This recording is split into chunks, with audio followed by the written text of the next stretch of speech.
Hello, this is Rick Morris. This is a series of videos for recovery from alcohol and drug abuse. We're following the 12 steps, but we're going to add some steps. This is step 10, episode 2, and the title is Pattern of Thinking. Now, the step states, we continue to take personal inventory, and when we were wrong, we promptly admitted it. And the verse I've chosen to go with this step or this episode is, as a man thinks in his heart, so is he. Proverbs 23:7. There's a lot in those few words. Well, good or bad, my life and my circumstances are a result of how and what I think. My thoughts determine what I do, how I work, who I spend time with, how I respond, whether I get angry, and on and on and on. It's a common belief that our lives have been molded by a few major decisions. But that's really not true. In reality, our lives are molded by very small decisions, so that major decisions are usually foregone conclusions. People don't decide one day to become addicted. They become addicted through hundreds of daily actions that form a pattern of thought where we react to situations over and over the same way.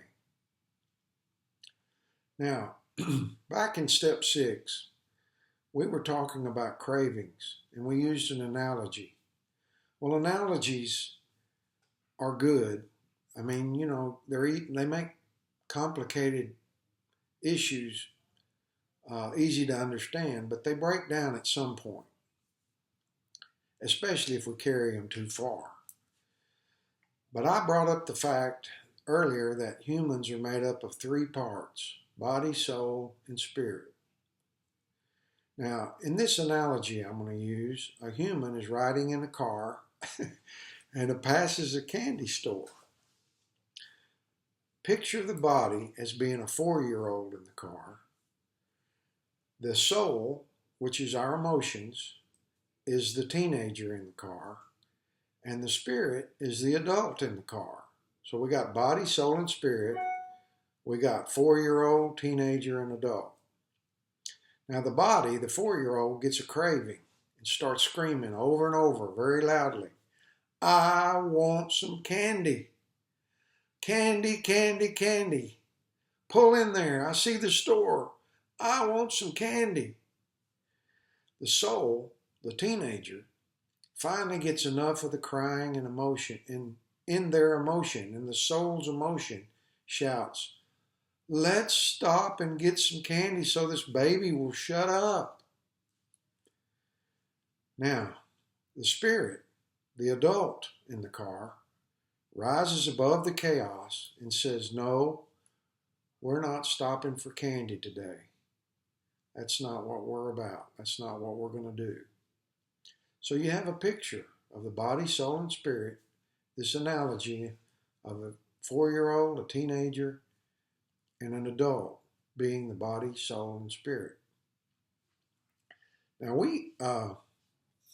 we became addicted because we let the 4-year-old, the body, make decisions. Our life went out of control because we went along with bodily cravings. Our emotions hated what was going on, but it went along with it so our craving would get some satisfaction and shut up. And our spirit was silent. Now, when our spirit is silent, our lives become chaotic. So the question becomes, how do I put my spirit in control? Now, like always, I'm going to pause, go quiet here for a minute, if this is a group, you can talk about it. How do I put my spirit in control?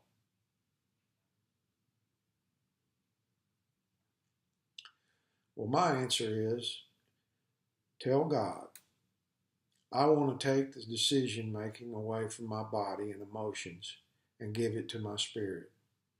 I'm through making decisions because of craving and emotion. God, please strengthen my spirit.